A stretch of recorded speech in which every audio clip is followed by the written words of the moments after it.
Well, I thought I would do a garden update because things have expanded. My plants are slowly taking over my bookshelf.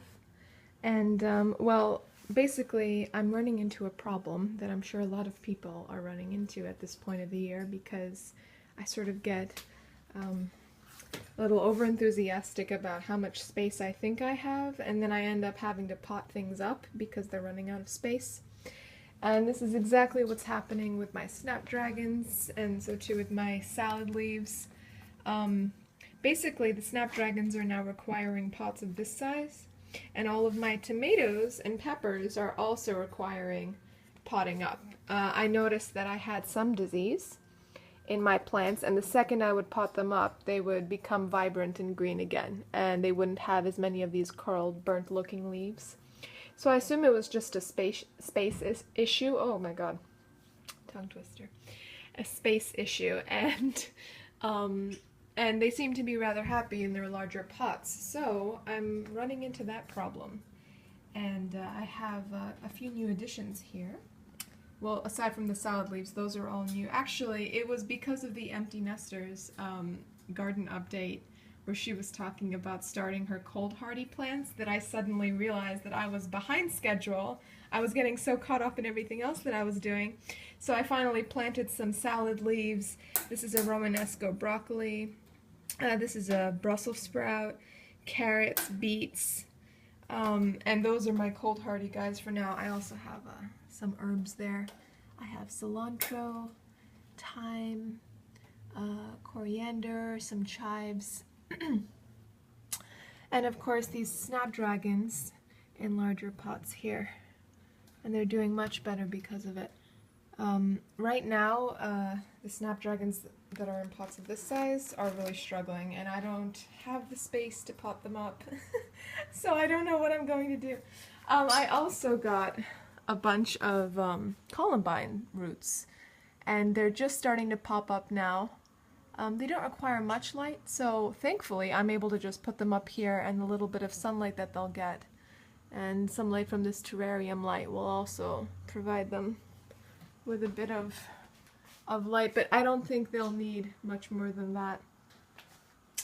The snapdragons in my little reflective box here are doing very well, but as I said, the ones that are in smaller pots, they really are, you know, squeezed for space. They still look good, but I am a little concerned about how I'm going to do this because I really don't have much space. So I also have some plants over here.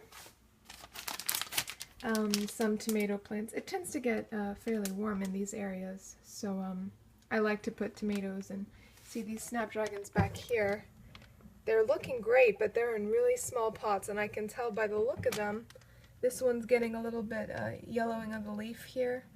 I can tell that these guys are maybe a few days away from really crying out for help here. And this tomato is very happy since I potted him up. The pepper plant in the back, there's two of those peppers back there. I'm actually going to do something of a harvest today because I have some cherry tomatoes as well. Now up here, I salvaged this old grow light. We have some Delphinium, which hasn't popped up yet, some Columbine seeds.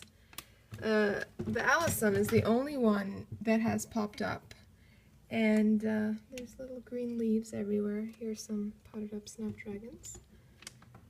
So I'm going to have a lot of Alysumm because, well, it's just a beautiful plant, and I feel like it'll fill in a lot of the spaces. So those are those two areas. Here we have some more cherry tomatoes, you know, the various varieties that I bought online. And we have one ripening up here. This is actually meant to be a yellow variety of tomatoes, so balcony yellow, I think it's called. Balcony yellow cherry tomato. It's a very compact variety. And actually, I love how I set it up this year because last year I was really close to the marble. And here you can see there's enough space that the sunlight can actually hit them. And even on the lower level here, there's a sufficient amount of sunlight even on days when I have to go to work or school or whatever, so that I don't have to worry about them being completely, you know, in the shade. So basically, these are guys that I'm planning on doing in the next month or so. These are all very heat-tolerant plants that require a lot of heat, actually. So I don't want to start them too darn early. I already started this guy. But the rest of these, cantaloupe, sunflower, watermelon. These seeds from Super Sly Fox, I've already started the tomatillo ananas noir and the cherry hisuavo cherry tomato and the sweet pepper.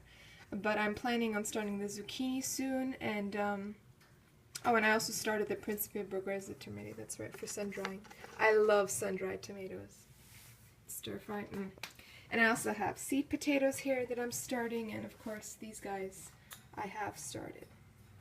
So I have one more spot in my room that has been designated for the garden. That's under my sink. And so down here I have a lot of heat. It's very hot, like the heat is hitting me right now. It gets quite warm in here, so I really try putting only things that require quite a bit of heat, like peppers, tomatoes. I also have rice in here growing. There's a little, there it is, little green rice stalk popping out. I actually got this variety online. Apparently rice is the new crop of choice in the United States because there's the whole craze, the gluten-free craze. And farmers, I actually watched a presentation given to farmers about how to start these guys because apparently they have new varieties of rice that can grow in the north, like the, what is it called, the, oh my goodness, it's some Russian name, it's like Duborskian rice, that's what it's called, and this variety doesn't require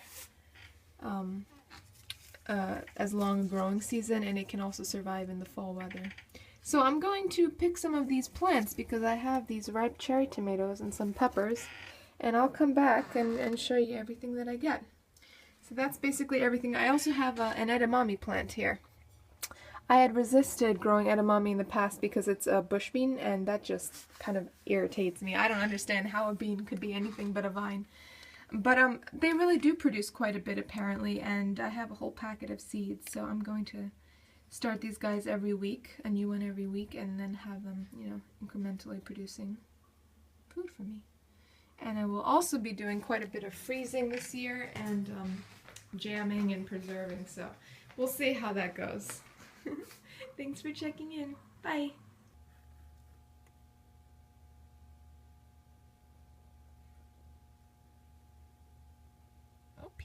And I also quickly just wanted to show some beautiful presents that I got from some very dear friends of mine.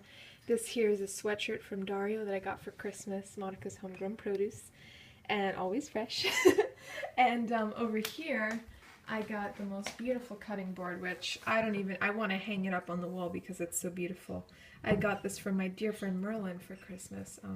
We've been best friends for almost 10 years now, and he got this carved for me. I mean, the detail is just unbelievable. And here, an inside joke, how much do you love mushrooms? Because I called him one day, and without saying anything else, I was planning on getting him a mushroom log as a gift. But I wanted to know if he'd be willing to commit his, you know, his time and his space to a mushroom log and make his room into something of a jungle like mine is. So I started off with simply, how much do you love mushrooms? And something of an inside joke between the two of us now, so... Anyway, I'm sorry for making this so long. Thank you for checking in again, and I hope everyone else is enjoying their spring weather. Bye!